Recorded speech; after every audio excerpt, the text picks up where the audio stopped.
ದಾವಣಗೆರೆ ದಕ್ಷಿಣ ಕ್ಷೇತ್ರದಲ್ಲಿ ಸಮರ್ಥ ಶಾಮನೂರು ಗೆಲುವು ಹಿನ್ನೆಲೆಯಲ್ಲಿ ಎಸ್ಎಸ್ ಮಲ್ಲಿಕಾರ್ಜುನ್ ನಿವಾಸದಲ್ಲಿ ಕಾರ್ಯಕರ್ತರ ಸಂಭ್ರಮ ಮುಗಿಲು ಮುಟ್ಟಿದೆ. ಸಹಜವಾಗಿದ್ದು ಕಹಳೆಯನ್ನ ಬೂದಿ ವಿಜಯವನ್ನ ಸಂಭ್ರಮಿಸ್ತಾ ಇದ್ದಾರೆ ಕಾರ್ಯಕರ್ತರು. ಎಸ್ಎಸ್ ಮಲ್ಲಿಕಾರ್ಜುನ್ ನಿವಾಸದಲ್ಲಿ ಕಾರ್ಯಕರ್ತರ ಸಂಭ್ರಮ ಮುಗಿಲು ಮುಟ್ಟಿದೆ. 68,619 ಮತಗಳನ್ನು ಪಡೆದಿದ್ದಾರೆ ಸಮರ್ಥ ಶಾಮನೂರು. 5,201 ಮತಗಳ ಅಂತರದಲ್ಲಿ ಬಿಜೆಪಿ ಅಭ್ಯರ್ಥಿಯನ್ನ ಸೋಲಿಸಿರುವುದು ಸಮರ್ಥ ಶಾಮನೂರು. 5,201 ಮತಗಳ ಅಂತರದಲ್ಲಿ ಗೆಲುವನ್ನು ದಾಖಲಿಸಿದ್ದಾರೆ. ಬಿಜೆಪಿಯ ಶ್ರೀನಿವಾಸ್ ದಾಸಕರಿಯಪ್ಪಗೆ ಸೋಲಾಗಿದೆ. ನಮ್ಮ DCM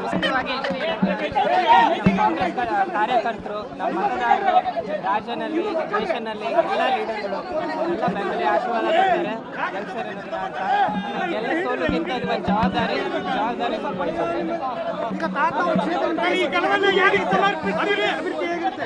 ಭಾಳ ಚೆನ್ನಾಗಿದೆ. ನಮ್ಮ ಅಜ್ಜಾರನ್ನ ದುಗಮನ್, ಆಮೇಲೆ ನಮ್ಮ CM, ನಮ್ಮ DCM ಸಾಹೇಬರು ಎಲ್ಲರೂ ಸಮರ್ಥ ಶಾಮನೂರವ್ರನ್ನ ಎಲ್ಲರ ಒಂದು ಮನಸ್ಗೆದ್ದು ಎಲ್ಲರ ಒಂದು ಆಶೀರ್ವಾದದಿಂದ ಇವತ್ತು ಕಾಂಗ್ರೆಸ್ ಪಕ್ಷದ ಅಭ್ಯರ್ಥಿಯಾಗಿ ಅವರು ಸ್ಪರ್ಧಿಸಿ ಗೆಲುವನ್ನು ಸಾಧಿಸಿದ್ದಾರೆ. ನಮ್ಮ ದಾವಣಗೆರೆ ಜನತೆ ನಮ್ಮ ತಂದೆಯವರ ಮೇಲೆ ಇಟ್ಟಂಥ ವಿಶ್ವಾಸ, ಅವರ ಮೇಲೆ ಇಟ್ಟಂಥ ತಡಿಯಪ್ಪ ನಮ್ಮ ಪ್ರೀತಿ, ಅದನ್ನು ಅವರ ಮೊಮ್ಮಗನ ಮೇಲೆ ಇವತ್ತು ಮತದ ರೂಪದಲ್ಲಿ ಅವರಿಗೆ ಹಾಕಿ ಗೆಲುವನ್ನು ಕೊಟ್ಟಿದ್ದಾರೆ. ನಾನು ದಕ್ಷಿಣ ಭಾಗದ ಮತ್ತು ದಾವಣಗೆರೆ ಉತ್ತರ ಭಾಗದ ಎಲ್ಲ ನಮ್ಮ ಮತದಾರ ಬಂಧುಗಳಿಗೆ ಅಭಿನಂದನೆಗಳನ್ನು ಸಲ್ಲಿಸ್ತೇನೆ. ಎಲ್ಲ ಮತದಾರರಿಗೆ ಧನ್ಯವಾದಗಳನ್ನು ಹೇಳಬೇಕಾಗಿದೆ. ಅಪ್ಪಾಜಿಯವರ ಕ್ಷೇತ್ರ ಏನು ಕಾಂಗ್ರೆಸ್ನ ಭದ್ರಕೋಟೆ ಇದೆ. ಜನ ಎಲ್ಲರೂ ಇವತ್ತಿನ ದಿನ ಆಶೀರ್ವಾದ ಮಾಡಿದ್ದಾರೆ. ನಮ್ಮ KPCC AICC ಏನು ವರಿಷ್ಠರು ಬಂದು ಪ್ರಚಾರ ಮಾಡಿದ್ದಾರೆ. ಮತ್ತು ನಮ್ಮ ಎಲ್ಲ ಶಾಮನೂರು ಬಳಗ ಆಯಿತು, ಕಾಂಗ್ರೆಸ್ ಪಕ್ಷದ ಹಿತೈಷಿಗಳು, ಕಾಂಗ್ರೆಸ್ ಪಕ್ಷದ ವರ್ಕರ್ಸ್ ಎಲ್ಲ ಮಾಡಿದ್ದಾರೆ. ಇವತ್ತು ಸಮರ್ಥ ಶಾಮನೂರು ಅವರಿಗೆ ಒಂದು ಅವಕಾಶ ಮಾಡಿಕೊಟ್ಟಿದ್ದಾರೆ. ಒಂದು ದೊಡ್ಡ ಜವಾಬ್ದಾರಿ. ಸಮರ್ಥ ಕೂಡ ಅಪ್ಪಾಜಿ ಅವರು ಏನು ಅಭಿವೃದ್ಧಿ ಕೆಲಸಗಳನ್ನು ಮಾಡಿದ್ದಾರೆ, ಮುಂದುವರೆದ ಕಾಮಗಾರಿಗಳನ್ನು ಹೆಚ್ಚಿನ ಜವಾಬ್ದಾರಿಯಿಂದ ಅವ್ರು ಮಾಡ್ತಾರೆ. ಇದೇ ರೀತಿ ಎಲ್ಲರ ಆಶೀರ್ವಾದ ಇರಲಿ ಅಂತ ನಾನು ಬಯಸ್ತೀನಿ. ಡೀಟೇಲ್ಸ್ ಕೊಡ್ತಾರೆ ನಮ್ಮ ಪ್ರತಿನಿಧಿ ಕಾರ್ತಿಕ್, ಲೈವ್ ನಲ್ಲಿ ಜಾಯ್ನ್ ಆಗ್ತಾ ಇದ್ದಾರೆ. ಕಾರ್ತಿಕ್, ದಾವಣಗೆರೆ ಕ್ಷೇತ್ರ ದಕ್ಷಿಣ ಕ್ಷೇತ್ರ ಇದು ಕಾಂಗ್ರೆಸ್ ಭದ್ರಕೋಟೆ ಅನ್ನೋದಕ್ಕಿಂತ ಶಾಮನೂರು ಶಿವಶಂಕರಪ್ಪನವರ ಭದ್ರಕೋಟೆ, ಅಂದ್ರೆ ಶಾಮನೂರು ಕುಟುಂಬದ ಭದ್ರಕೋಟೆ ಅಂತ ಹೇಳಿದ್ರೆ ತಪ್ಪಾಗ್ಲಿಕ್ಕಿಲ್ಲ. ಬಟ್ ಇದರ ಒಳಗೆ ಕೂಡ ಬಿಜೆಪಿ ಒಂದು ಸಣ್ಣ ಹೋಪ್ ಅನ್ನ ಇಟ್ಕೊಂಡಿತ್ತು ಇಲ್ಲಿವರೆಗೂ, ಏನಾದ್ರೂ ಒಂದು ಮ್ಯಾಜಿಕ್ ಆಗಬಹುದು ಅಂತ. ಅದು ಕಾಂಗ್ರೆಸ್ನ ಒಳಗೆ ನಡೀತಾ ಇದ್ದಂತ ಪಕ್ಷ ವಿರೋಧಿ ಚಟುವಟಿಕೆ, ಯಾವಾಗ ಪೈಲ್ವಾನ್ ಅವರು ಅಖಾಡದಲ್ಲೇ ಉಳ್ಕೊಂಡ್ರು, ಏನಾದ್ರೂ ಒಂದು ಮ್ಯಾಜಿಕ್ ಆಗಬಹುದು ಅಂತ. ಬಟ್ ಅದ್ಯಾವುದು ಆಗಿಲ್ಲ. ಈಗ 5,201 ಮತಗಳಿಂದ ಗೆಲುವನ್ನು ದಾಖಲಿಸಿದ್ದಾರೆ. ಈ ಮಾರ್ಜಿನ್ ಏನಿದೆ, ಗೆಲುವಿನ ಮಾರ್ಜಿನ್, ಇದಕ್ಕೆ SDPI ಅಭ್ಯರ್ಥಿ ಒಂದು ಸ್ವಲ್ಪ ಹೊಡೆತ ಕೊಟ್ಟಂಗೆ ಕಾಣಿಸ್ತಾ ಇದೆ.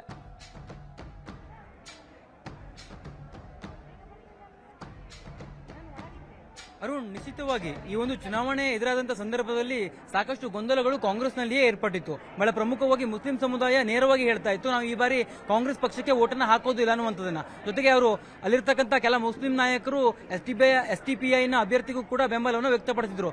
ಈ ಒಂದು ಚುನಾವಣೆಯ ಫಲಿತಾಂಶವನ್ನು ನೋಡಿದ್ರೆ SDPI ನ ಅಭ್ಯರ್ಥಿ ಸಾಕಷ್ಟು ಸಂಖ್ಯೆಯಲ್ಲಿ ಮತವನ್ನು ಕೂಡ ಗಳಿಕೆಯನ್ನು ಮಾಡಿಕೊಂಡಿದ್ದಾರೆ. ಆದರೆ ಬಿಜೆಪಿಯ ಲೆಕ್ಕಾಚಾರವೇ ಉಲ್ಟಾಗಿದೆ.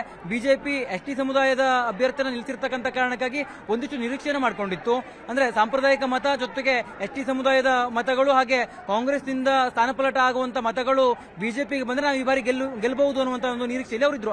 ಆದ್ರೆ ಆ ಒಂದು ನಿರೀಕ್ಷೆ ಈಗ ಹುಸಿಯಾಗಿರ್ತಕ್ಕಂಥದ್ದು. ಈಗಾಗಲೇ ಸಮರ್ಥ ಶಾಮನೂರು ಅವರು ಗೆಲುವನ್ನು ಕೂಡ ಸಾಧಿಸಿದ್ದಾರೆ. ಈ ಒಂದು ಮಲ್ಲಿಕಾರ್ಜುನ್ ಅವರ ನಿವಾಸದ ಮುಂದೆ ಸಾಕಷ್ಟು ಸಂಖ್ಯೆಯಲ್ಲಿ ಅಭಿಮಾನಿಗಳು ಕೂಡ ನೆರೆದಿದ್ದಾರೆ. ಅವರನ್ನು ಕೂಡ ಮಾತನಾಡುತ್ತಾ ಹೋಗ್ತೀನಿ. ಮೇಡಮ್, ಹೇಳಿ, ಅಂತಿಮವಾಗಿ ಗೆಲುವಾಗಿದೆ. 100ಕ್ಕೆ 100 ಗೆಲುವಾಗಿದೆ. ಜನ ಎಲ್ಲ ಒಲವು ಕಾಂಗ್ರೆಸ್ ಪಕ್ಷದ ಪರವಾಗಿ ಇತ್ತು. ನಮಗೆ ಗೆಲುವು ಕಾನ್ಫಿಡೆಂಟ್ ಆಗಿತ್ತು. ನಾವು ಮೊದಲೇನೆ ವಿಜಯೋತ್ಸವಕ್ಕೆ ತಯಾರಿ ಕೂಡ ಆಗಿದ್ವಿ. ಗೆಲುವು ನಮ್ಮದೇ ಅಂತಂದು ಹೇಳಿ ನಾವು ಅನ್ಕೊಂಡಿದ್ವಿ. ಆದರೆ ಜಾಸ್ತಿ ಓಟಲ್ಲಿ ಗೆಲ್ತೀವಿ ಅನ್ನೋ ಒಂದು ಇದು ಕೂಡ ಭರವಸೆ ಕೂಡ ಇತ್ತು. ಆದರೆ ಸಾಕಷ್ಟು 5,500 ಲೀಡಲ್ಲಿ ಗೆದ್ದಿದ್ದೀವಿ ನಾವು, ಖುಷಿನೂ ಆಗ್ತಾ ಇದೆ. ಒಂದು ಕಡೆಯಲ್ಲಿ ಏನಪ್ಪ ಅಂದರೆ ಇವರು BJP ಅವರು ಒಂದು ಷಡ್ಯಂತ್ರನೂ ಮಾಡಿದ್ರು. STP ಅವರು ನಮ್ಮ ಕಡೆ ತಗೊಂಡ್ರೆ ಓಟ್ ಅವ್ರು ತಿಂದರು, ನಾವು BJP ಅವರು ಗೆಲ್ಲಬಹುದು ಅನ್ನೋ ಒಂದು ದೃಷ್ಟಿಯಲ್ಲಿ ಅವರು ಈ ತಂತ್ರವನ್ನು ಉಪಯೋಗಿಸಿದ್ರು. ಆದರೆ ಈ ತಂತ್ರ ಎಲ್ಲ ಉಪಯೋಗ ಆಗಲಿಲ್ಲ. ಯಾವತ್ತಿದ್ರೂ ದಕ್ಷಿಣ ಕ್ಷೇತ್ರದಲ್ಲಿ BJP ಕಟ್ಟಿಟ್ಟ, ಇದು ಕಾಂಗ್ರೆಸ್ ಕಟ್ಟಿಟ್ಟ ಬುತ್ತಿನೇ. ಬಿಜೆಪಿ ಹೇಳ್ತಾ ಇದ್ರು ಚುನಾವಣೆ ಸಂದರ್ಭದಲ್ಲಿ ಈ ಒಂದು ಭದ್ರಕೋಟೆ ನಾವು ಈ ಬಾರಿ ಭೇದಿಸ್ತೇವೆ, ಅವರಲ್ಲಿ ಒಳಜಗಳ ಇದೆ ಅಂತ. ಸಾಧ್ಯನೇ ಇಲ್ಲ. ಈಗ ನೀವೇ ನೋಡಿದಿರಿ, ಇವತ್ತು ರಿಸಲ್ಟ್ ನೋಡಿದಿರ. ಅವ್ರು ಮಾಡಿದಂಥ ತಂತ್ರದಿಂದ ಒಂದು ಸ್ವಲ್ಪ ವೋಟ್ ಡಿವೈಡ್ ಆಗಿದೆ ಬಿಟ್ಟರೆ ಯಾವುದೇ ಕಾರಣಕ್ಕೂ ದಕ್ಷಿಣ ವಿಧಾನಸಭಾ ಕ್ಷೇತ್ರ ಕಾಂಗ್ರೆಸ್ಸಿನಲ್ಲೇ ಹಿಡಿತದಲ್ಲಿ ಇರೋದು. ಮುಂದೂ ಕೂಡ ಇರುತ್ತೆ, ಇಲ್ಲ ಅಂತ ಹೇಳ್ತಲ್ಲ. ಕಮ್ಮಿ ಓಟಲ್ಲಿ ಗೆದ್ದಿದ್ದಾರೆ, ಇಲ್ಲ ಅಂತ ಹೇಳ್ತಾ ಇಲ್ಲ, ನಾನು ಅದು ಒಪ್ಕೊಂತೀನಿ. ಮುಂದಿನ ದಿನಗಳಲ್ಲಿ ಇನ್ನೂ ಒಂದು ಹೆಚ್ಚಿನ ಚಟುವಟಿಕೆಗಳ ಮೂಲಕಂತ, ಪಕ್ಷದ ಚಟುವಟಿಕೆ ಮೂಲಕಂತ ನಾವು ಹೆಚ್ಚಿನ ಮತದಲ್ಲಿ ಗೆಲುವು ಸಾಧಿಸ್ತೀವಿ.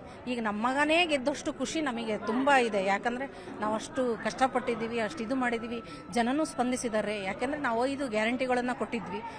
ಆ 5 ಗ್ಯಾರಂಟಿ ನಮಗೆ ಕೈ ಹಿಡಿದಿದೆ. ಅದರಲ್ಲೂ ಕೂಡ ನಮಗೆ ದಕ್ಷಿಣದ ಕ್ಷೇತ್ರದಲ್ಲಿ ಶಾಮನೂರು ಶಿವಶಂಕರಪ್ಪಾಜಿ 100 ಕೋಟಿ ಎಲ್ಲ ಜಾಸ್ತಿನೇ ಆಗಿದೆ. ಯಾಕಂದರೆ 2017 ಇಸ್ವಿಯಿಂದ ನಾನು ಪಕ್ಷಕ್ಕೆ ಬಂದಿರೋದನ್ನ ನೋಡಿದರೆ ಅವರು ಹೆಚ್ಚು ಅನುದಾನ ಕೊಟ್ಟಿರೋದೇ ದಕ್ಷಿಣ ಕ್ಷೇತ್ರಕ್ಕೆ. ಹೆಚ್ಚು ಅಂದರೆ ಮುಸ್ಲಿಂ ಸಮುದಾಯಕ್ಕೆ ಕೊಟ್ಟಿರೋದು. ಅವರೆಲ್ಲ ಏನು 24/7 ಸ್ಟಾರ್ಟ್ ಆಗಿದ್ದೆ ಇದರಿಂದ, ಮುಸ್ಲಿಂ ಸಮುದಾಯದಿಂದ, ಆ ಕಡೆ ಹಳ್ಳಿ ಮರದಿಂದನೇ ಸ್ಟಾರ್ಟ್. ಹಂಗಾಗಿ ಅನೇಕ ಕೆಲಸಗಳು ಆಗಿರೋದೇ ದಕ್ಷಿಣ ಕ್ಷೇತ್ರದಲ್ಲಿ. ಮಹಿಳೆಯರಿಗೆ ಸರ್ಕಾರ ಒಂದಿಷ್ಟು ಯೋಜನೆಯನ್ನು ಕೊಟ್ಟಿತ್ತು, ತಮ್ಮದೇ ಪಕ್ಷ ಅಧಿಕಾರದಲ್ಲಿದೆ. ಇಂಥ ಸಂದರ್ಭದಲ್ಲಿ ಮಹಿಳೆಯರು ಮತವು ಕೂಡ ಕಾಂಗ್ರೆಸ್ಗೆ ಹೆಚ್ಚಿನ ಪ್ರಮಾಣದ ಬಂದಿರೋದು ಗೆಲುವಿಗೆ ಕಾರಣ ಆಯಿತು ಅಂತ ಅನ್ಸುತ್ತಾ? ಹೌದು, 100% ನಿಜನೇ. ಈ ಏನು ಪಂಚ ಗ್ಯಾರಂಟಿ ಕೊಟ್ಟಿದ್ರಲ್ಲ ಅದರಿಂದನೇ ಗೆಲುವು ಕೂಡ, ಮತ್ತು ಇದು ಕೆಲಸ ಮಾಡಿದ್ರನ್ನು ಕೂಡ 2ರಿಂದನೂ ಆಗಿದೆ, ಇಲ್ಲ ಅಂತ ಹೇಳ್ತಿಲ್ಲ. ಫಸ್ಟ್ ಆಫ್ ಆಲ್ ಅದು ಕೊಟ್ಟಿರೋದ್ರಿಂದನೇ ನಮಗೆ ಇನ್ನೂ ಅನುಕೂಲ ಆಗಿದೆ. ಪಂಚ ಗ್ಯಾರಂಟಿಗಳನ್ನು ಹೆಣ್ಮಕ್ಳಿಗೆ ಎಷ್ಟೆಲ್ಲ ಉಪಯೋಗಗಳ, ಅದು ಎಲ್ಲ ಅರ್ಥಕೊಂಡೇ ನಮಗೆ ಈ ಜಯಶೀಲರಾಗಿ ಮಾಡಿದ್ದಾರೆ ಕಾರ್ಯಕರ್ತರು ಅಂತ ಹೇಳಕ್ಕೆ. ಒಂದೇ ಕುಟುಂಬಕ್ಕೆ ಯಾಕೆ ಇಷ್ಟೊಂದು ಸ್ಥಾನಮಾನ ಅನ್ನುವಂಥ ಪ್ರಶ್ನೆಗಳು ಕೂಡ ಎದುರಾಗಿತ್ತು. ಆ ಪ್ರಶ್ನೆಗೆ ಈಗ ಈ ಗೆಲುವಿನ ಮೂಲಕ ಉತ್ತರವನ್ನು ಕೊಟ್ಟಿದ್ದಾರೆ ಅಂತ ಅನ್ಸುತ್ತಾ? ಹೌದು, ಖಂಡಿತ. ಯಾಕಂದ್ರೆ ಅದು ಎಲ್ಲರಿಗೂ ಗೊತ್ತಿರೋಂಥ ವಿಷಯನೇ. ಯಾರು ಸತ್ತಿರ್ತಾರೋ ಅವ್ರ ಮನೆಗೆ ಒಂದು ಟಿಕೆಟ್ ಕೊಡಲೇಬೇಕು ಅನ್ನೋದು ಎಲ್ಲರಿಗೂ ಗೊತ್ತಿಲ್ಲ. ಹಂಗಾಗಿ ಅವ್ರ ಮನೆ ಟಿಕೆಟ್ ಕೊಟ್ಟಿದೆ ಹೊರತು ಇನ್ನು ಬೇರೆ ವಿಷಯಕ್ಕೆ ಏನಲ್ಲ. ಅವರು ಹೇಳಿದ್ರು, ಮಲಣ್ಣರು ಹೇಳಿದ್ರು, ಯಾರಿಗೆ ಕೊಟ್ಟರು ನಾವು ಪಕ್ಷದ ಪರವಾಗಿ ನಾವು ಕೆಲಸ ಮಾಡ್ತೀವಿ ಅಂತಲೂ ಕೊಡಗಿದ್ರು. ಈಗ ಕೊಟ್ಟಿದ್ದಾಗಿದೆ, ಗೆದ್ದಾಗಿದೆ, ಖುಷಿ ಸಂಭ್ರಮ ಆಚರಣೆ ಮಾಡ್ತಾ ಇದ್ದೆ. ಬಾಗಲಕೋಟೆಯಲ್ಲಿ ಕಾಂಗ್ರೆಸ್ ಬಂದಿದೆ, ದಾವಣಗೆರೆಯಲ್ಲಿ ಕಾಂಗ್ರೆಸ್ ಬಂದಿದೆ. ಇನ್ನೂ ಒಳ್ಳೆ ಕೆಲಸಗಳನ್ನು ಸಮರ್ಥವ್ರು ಮಾಡ್ತಾರೆ. ಚಿಕ್ಕ ವಯಸ್ಸು ಅಂತ ಎಲ್ಲರೂ ಹೇಳ್ತಾರೆ, ಆದರೆ ಅವರು ತಿಳುವಳಿಕೆಯಲ್ಲಿ ದೊಡ್ಡವರು. ಹಂಗಾಗಿ ಅವ್ರ ಕೆಲಸವನ್ನು ಮಾಡಿ ಒಳ್ಳೆ ಹೆಸರನ್ನು ತಗೊತಾರೆ ದಾವಣಗೆರೆ ಕ್ಷೇತ್ರದಲ್ಲಿ, ದಕ್ಷಿಣ ಕ್ಷೇತ್ರದಲ್ಲಿ ಅಂತ ಹೇಳಕ್ಕೆ. ಇದು ಅರುಣ್, ಇಲ್ಲಿರ್ತಕ್ಕಂಥ ಕಾಂಗ್ರೆಸ್ ಪಕ್ಷದ ಮುಖಂಡರು ಹೇಳ್ತಿರ್ತಕ್ಕಂಥ ಮಾತು. ಪ್ರಮುಖವಾಗಿ ಅವರು ಉಲ್ಲೇಖವನ್ನು ಮಾಡ್ತಿರ್ತಕ್ಕಂಥದ್ದು ಒಂದಿಷ್ಟು ಮತಗಳು ಸ್ಥಾನಪಲ್ಲಟ ಆಗಿದೆ ಅನ್ನುವಂಥ ವಿಚಾರವನ್ನು ಅವರು ಒಪ್ಕೊಂತಾ ಇರ್ತಕ್ಕಂಥದ್ದು. ಜೊತೆಗೆ ಇಲ್ಲಿ ಪ್ರಮುಖವಾಗಿ ಅವರು ಹೇಳ್ತಿರುವಂಥದ್ದು ಏನಪ್ಪ ಅಂದ್ರೆ, ಕಾಂಗ್ರೆಸ್ ಸರ್ಕಾರ ಅಧಿಕಾರದಲ್ಲಿತ್ತು, ನಮ್ಮ ಪಕ್ಷವೇ ಅಧಿಕಾರದಲ್ಲಿರುವಂಥ ಕಾರಣಕ್ಕಾಗಿ ನಮಗೆ ಚುನಾವಣೆ ನಡೆಸೋದಕ್ಕೆ ಅನುಕೂಲಕರ ಆಯಿತು. ಜೊತೆಗೆ ಮಹಿಳೆಯರ ಕುರಿತಾಗಿ ಒಂದಿಷ್ಟು ಯೋಜನೆಗಳನ್ನು ಸರ್ಕಾರ ಏನು ಕೊಟ್ಟಿತ್ತಲ್ಲ, ಆ ಒಂದು ಯೋಜನೆಗಳು ಕೂಡ ಈ ಒಂದು ಚುನಾವಣೆಯಲ್ಲಿ ನಮ್ಮ ಕೈ ಹಿಡಿದಿದ್ದೇವೆ ಅನ್ನುವಂಥ ಮಾತನ್ನ ಹೇಳ್ತಾ ಇರ್ತಕ್ಕಂಥದ್ದು ಅರುಣ್ ಉಗಾರ್. ಥ್ಯಾಂಕ್ ಯು ಕಾರ್ತಿಕ್ ಎಲ್ಲ ಡೀಟೇಲ್ಸ್ಗೆ.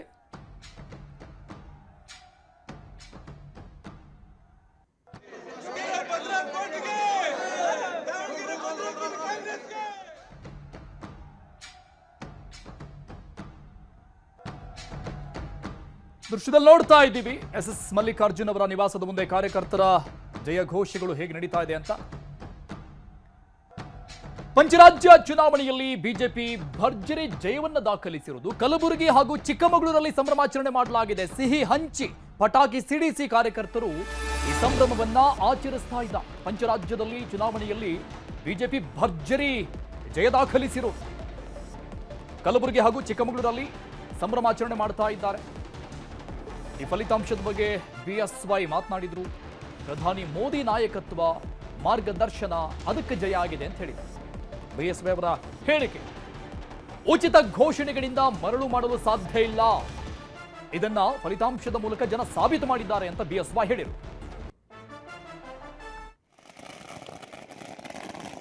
ಚಿಕ್ಕಮಗಳೂರು ಮತ್ತು ಕಲಬುರಗಿಯಲ್ಲಿ ಈ ಒಂದು ರಿಸಲ್ಟ್ ಏನ್ ನಡೆದು ಹೋಗಿದೆ, ರಿಸಲ್ಟ್ ಏನು ಬಂದಾಗಿದೆ, ಈ ರಿಸಲ್ಟ್ನ ನಂತರದಲ್ಲಿ ಸಂಭ್ರಮಾಚರಣೆಯ ದೃಶ್ಯಗಳನ್ನು ನೋಡ್ತಾ ಇದ್ದೀವಿ. 5 ರಾಜ್ಯಗಳ ಇಂದಿನ ಫಲಿತಾಂಶ ಆದರಣೀಯ ಪ್ರಧಾನಮಂತ್ರಿ ನರೇಂದ್ರ ಮೋದಿಜಿ ನಾಯಕತ್ವದಲ್ಲಿ ಜನತೆ ದೃಢ ವಿಶ್ವಾಸವನ್ನು ಮತ್ತೊಮ್ಮೆ ದೃಢಪಡಿಸಿದೆ. ಈ ಐತಿಹಾಸಿಕ ಫಲಿತಾಂಶಕ್ಕಾಗಿ ನಿರಂತರ ಮಾರ್ಗದರ್ಶನ ಮತ್ತು ನಾಯಕತ್ವದ ಪಕ್ಷವನ್ನು ಮುನ್ನಡೆಸಿದ ನಮ್ಮ ಪಕ್ಷದ ರಾಷ್ಟ್ರೀಯ ಅಧ್ಯಕ್ಷರಾದಂಥ ನಿತಿನ್ ನವೀನ್ಜಿ ಮತ್ತು ಗೃಹ ಸಚಿವ ಶ್ರೀ ಅಮಿತ್ ಶಾಜಿ ಅವರಿಗೆ ನನ್ನ ಹೆಮ್ಮೆಯ ಅಭಿನಂದನೆಗಳು. ಅಭಿವೃದ್ಧಿ, ಉತ್ತಮ ಆಡಳಿತ ಮತ್ತು ವಿಕಸಿತ ಭಾರತ ನಿರ್ಮಾಣದ NDA ಬದ್ಧತೆಗೆ ಮತದಾರರು ಆಶೀರ್ವಾದ ಮಾಡಿದ್ದಾರೆ. ಕೇವಲ ಉಚಿತ ಘೋಷಣೆಗಳಿಂದ ಜನರನ್ನು ದೀರ್ಘಕಾಲ